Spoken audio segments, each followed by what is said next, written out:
साथियों, हमने 12th के 2 चैप्टर्स कंप्लीट कर लिए हैं विथ न्यूमेरिकल के साथ कंप्लीट कर लिया है। अब हम तीसरा चैप्टर से स्टार्ट करेंगे, विद्युत धारा।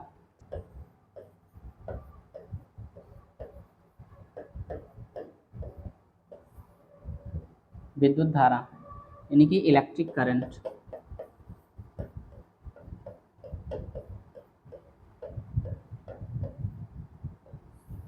इलेक्ट्रिक करंट, देखिए जो इलेक्ट्रिसिटी की बात होती है, सबसे पहले इलेक्ट्रिक करंट पढ़ने से पहले हम ये ध्यान देंगे कि इलेक्ट्रिसिटी या इलेक्ट्रिक करंट होती क्या है। विद्युत क्या है?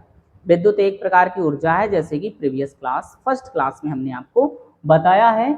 आज हम पढ़ेंगे वही धारा। धारा का स्पष्ट रूप है, स्पष्ट मूल है बहना। धारा का मतलब क्या होता है? बहना। वो किस प्रकार से बह रहा है ये हम देखते हैं। तो सबसे पहले देखिए विद्युत धारा। विद्युत धारा में सर्वप्रथम आता है करंट। ठीक है, इसमें हम करंट के बारे में पढ़ेंगे, यानी कि धारा होती क्या है। धारा का मतलब क्या होता है बच्चों? धारा का मतलब होता है आवेश के प्रवाह की दर को धारा कहते हैं। आवेश क्या होता है, इलेक्ट्रॉन्स क्या होते हैं, ये हम सबसे पहले जानते हैं। धारा का देखिए, धारा किसी भी चैप्टर्स में, फिजिक्स में सबसे ज़्यादा उसका एक फॉर्मूला होता है, एक फिगर्स होता है। तो फिगर और फार्मूले की बेस पे हम ज़्यादातर अध्ययन करते हैं। फिगर और फार्मूला लर्न है, डेफिनेशन आसानी से बना लेंगे। तो यहाँ से हम फॉर्मूला धारा को हम आई से प्रदर्शित करते हैं। आई इज इक्वल टू क्या होता है? क्यू अपान टी।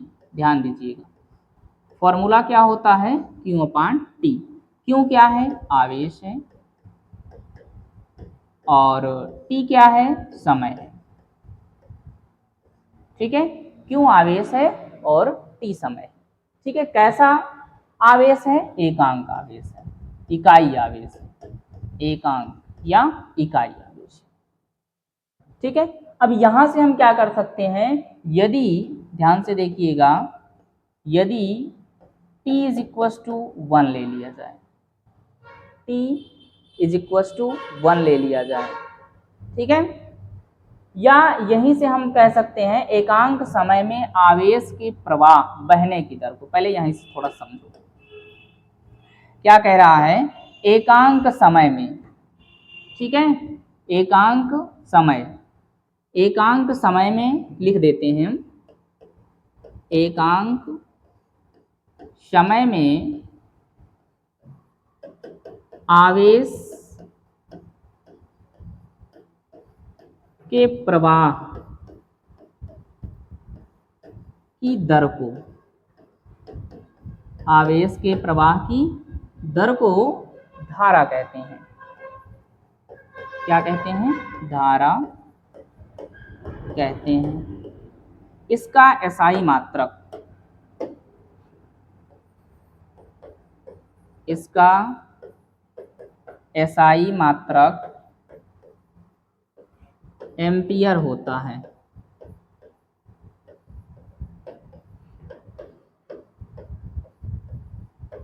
इसका एसआई मात्रक क्या होता है? एम्पियर होता है। एकांक समय में आवेश के प्रवाह की दर को धारा कहते हैं और इसका एसआई मात्रक क्या होता है? एम्पियर होता है। तो ये होगी हमारे धारा की डेफिनेशन। यहीं से हम बनाएंगे, एकांक समय में आवेश के प्रवाह की दर को क्या कहते हैं? धारा कहते हैं। ठीक है, करंट कहते हैं। अब यहां से इसका एसआई मात्रक क्या होता है? एम्पियर होता है। समझ में आया? आवेश के प्रवाह की दर को धारा कहते हैं और इसका एसआई मात्रक क्या होता है? एम्पियर होता है। ध्यान दीजिएगा।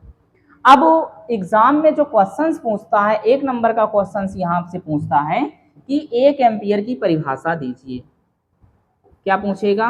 1 एम्पियर को परिभाषित कीजिए।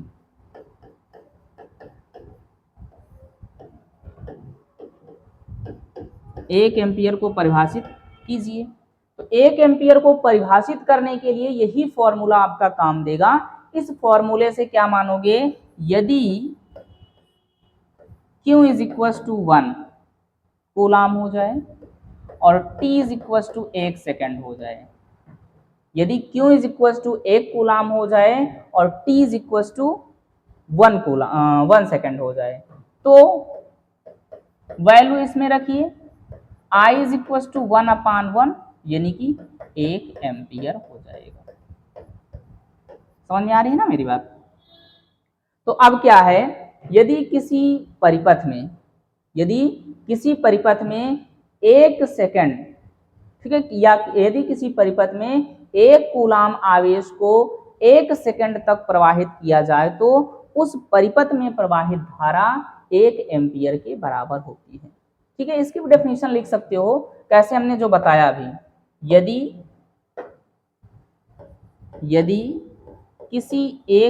1 कूलाम आवेश को, ध्यान दीजिएगा, यदि 1 कूलाम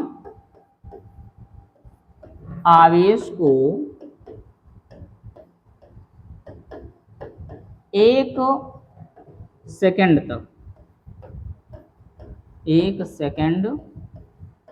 तक किसी परिपथ में प्रवाहित किया जाए तो, किसी परिपथ में प्रवाहित किया जाए तो उस परिपथ में प्रवाहित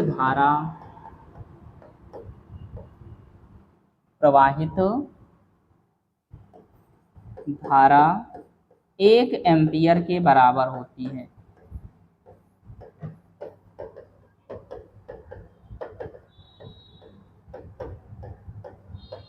ठीक है, यदि 1 कूलाम आवेश को किसी किसी परिपथ में 1 सेकेंड तक प्रवाहित किया जाए तो उस परिपथ में प्रवाहित धारा 1 एम्पियर के बराबर होती है। तो ये अभी आपने पढ़ा कि यदि 1 कूलाम आवेश को 1 सेकेंड तक किसी परिपथ में प्रवाहित किया जाए तो उस परिपथ में प्रवाहित धारा 1 एम्पियर के बराबर होती है। तो ये था धारा की डेफिनेशन। धारा का मूल रूप या शाब्दिक रूप क्या है कि प्रवाह। फिजिक्स में एक बार हम आपको और बताना चाहते हैं कि फिजिक्स में सबसे ज्यादा सफल वही होता है जो इमेजिनेशन करता है, इमेजिन करता है। आवेश को हम देख नहीं सकते, इलेक्ट्रॉन्स को देख नहीं सकते हैं, ठीक है, न्यूट्रॉन्स, प्रोटॉन्स, इन सबको हम देख नहीं सकते हैं, बस इमेजिन करते हैं कि किसी परिपथ में ये प्रवाहित होगा, किस प्रकार से होगा, कैसे होगा। ठीक है, अब धारा के बाद हमने 1 एम्पियर देखा, 1 एम्पियर की परिभाषा देखा। अब इसमें सबसे मोस्ट इंपॉर्टेंट, सबसे अच्छा टॉपिक्स, जिसके बिना इलेक्ट्रिसिटी का कोई अस्तित्व नहीं है, उसको हम देखेंगे विद्युत वाहक बल क्या होता है। ठीक है, आगे हम देखते हैं विद्युत वाहक बल।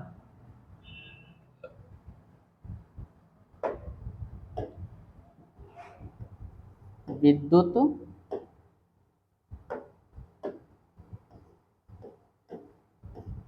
वाहक बल, देखो विद्युत वाहक बल और एक होता है विभवांतर, विद्युत वाहक बल और विभवांतर।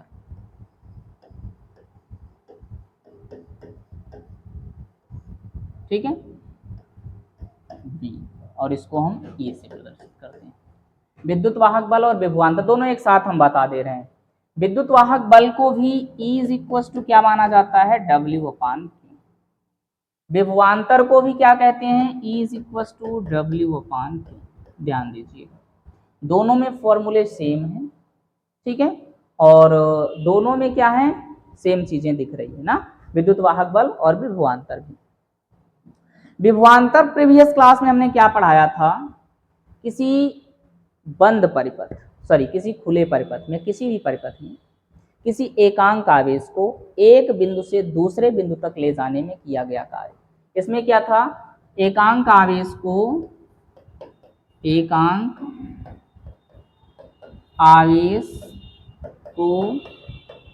एक बिंदु से दूसरे बिंदु तक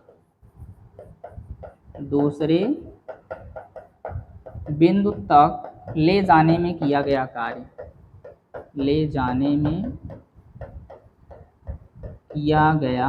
कार्य, ठीक है। एकांक आवेश को एक बिंदु से दूसरे बिंदु तक ले जाने में किया गया कार्य।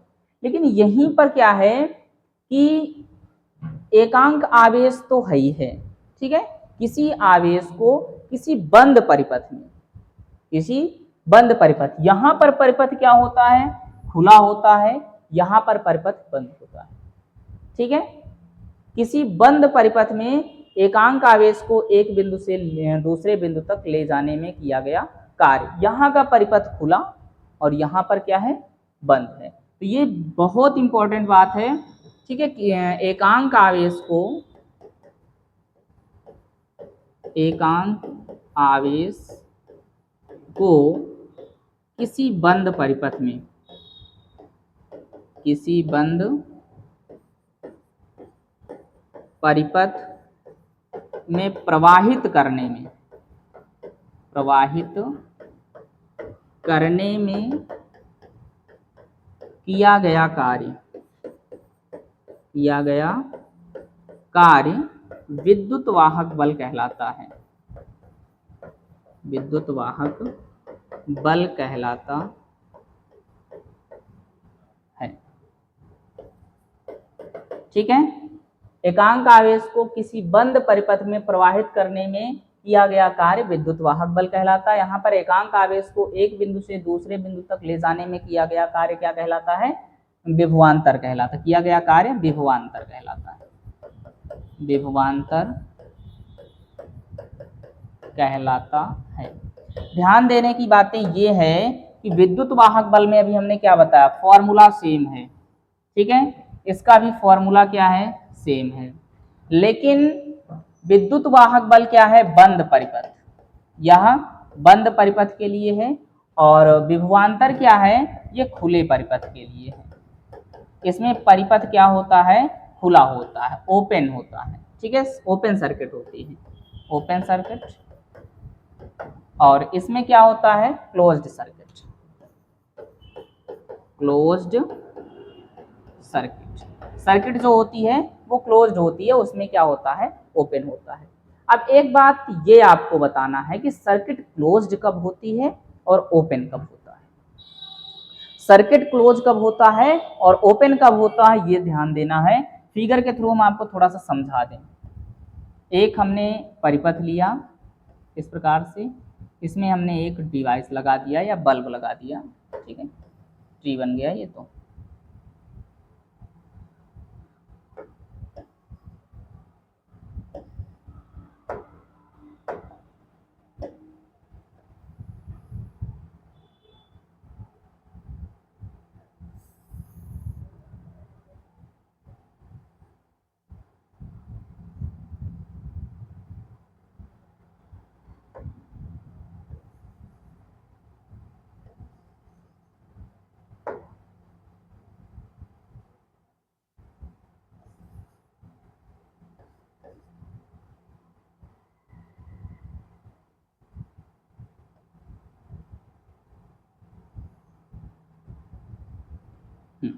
ये हमने एक कुंजी लगा दी, ठीक है, ध्यान से देखिएगा।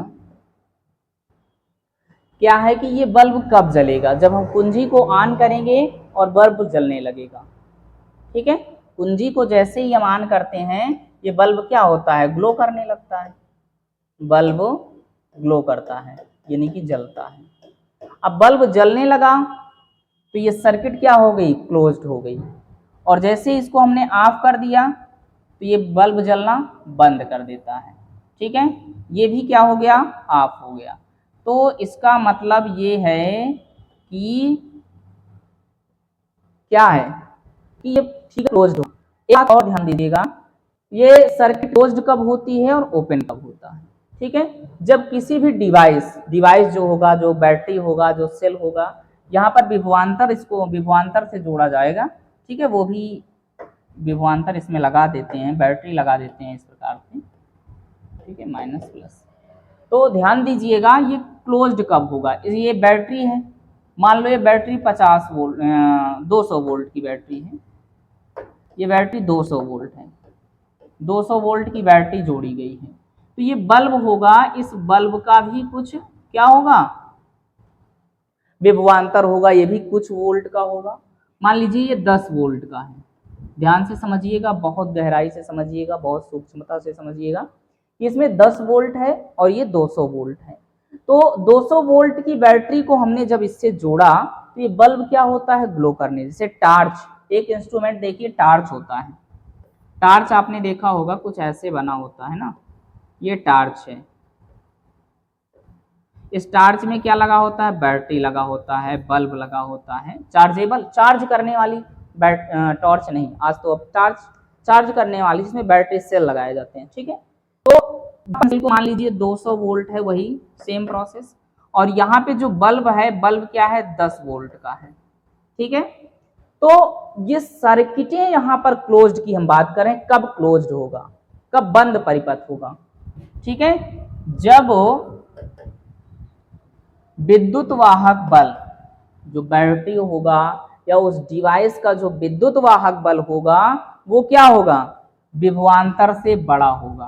पहली कंडीशन कि जब विभवांतर से बड़ा होगा, ठीक है, जब विद्युत वाहक बल विभवांतर से बड़ा होगा तो सर्किट भी क्या हो जाएगी, बंद हो जाएगी, बंद परिपथ, तभी ये बल्ब जलेगा। दूसरी कंडीशंस कि जब विद्युत वाहक बल क्या हो जाएगा, विभवांतर से छोटा हो जाएगा तो ये परिपथ क्या हो जाएगा, खुला हो जाएगा। तीसरी कंडीशन यही बनेगी, जब विद्युत वाहक बल क्या हो जाएगा, विभवांतर से छोटा हो जाएगा, तब भी क्या होगा, परिपथ खुला होगा। एक ही कंडीशन बंद होने की है, जब डिवाइस का जो विभवांतर होगा वो बैटरी के विभवांतर से ज्यादा हो गया तो वो परिपथ खुला होगा। ध्यान दीजिएगा, जैसे हम किसी भी टार्च में क्या करते हैं, सेल लगाते हैं, टार्च ऑन करते हैं, नहीं जलता है, तो वो परिपथ खुला है, ठीक है, परिपथ खुला है। अगर हम क्या करते हैं कि ज्यादा विद्युत वाहक बल वाला सेल लगाते हैं, फिर टार्च जलने लगता तो वो परिपथ बंद हो गया। और एक कंडीशंस देखिए क्या है कि टार्च, जो बड़ी वाली टार्च होती है जिसमें बैटरी लगाए जाते हैं, बाहर से एक्सटर्नल बैटरी लगाया जाता है, उसको हम जलाते हैं, जब नहीं जलता और वहीं पर क्या करते हैं, उस बैटरी के उस टार्च के सेल निकाल कर हम किसी दूसरे छोटे डिवाइस में लगा देते हैं, रेडियो में लगा देते हैं, तो रेडियो रनिंग करने लगता है, रेडियो चलने लगता है। क्यों ऐसा होता है, क्योंकि टार्च की अपेक्षा जो रेडियो था उसका विभवांतर कम था, ठीक है। अब विद्युत वाहक बल ज्यादा हो गया इसलिए वो चलने लगा। विद्युत वाहक बल, वाहक यानी कि ले जाने वाला। तो ये हमारा परिपथ बंद कब होगा, खुला कब होगा, ये आपने देखा, ठीक है। आज की इंट्रोडक्शन क्लास है, आज की क्लास में बस हम इतना ही बताते हैं, ठीक है। नेक्स्ट क्लास में हम और आपको आगे की चीजें बताएंगे। आज तो था ये डेफिनेशंस क्लास, डेफिनेशन पढ़ा, कल हम पुनः इसको दोबारा से पढ़ेंगे, दोबारा से चर्चा करेंगे इस पे। तो आज टाइम काफ़ी हो गया है, तो आज के लिए बस इतना ही। हम मिलेंगे नेक्स्ट वीडियो में या नेक्स्ट क्लास में, तब तक के लिए धन्यवाद, अपना ध्यान रखिए। Thank you so much.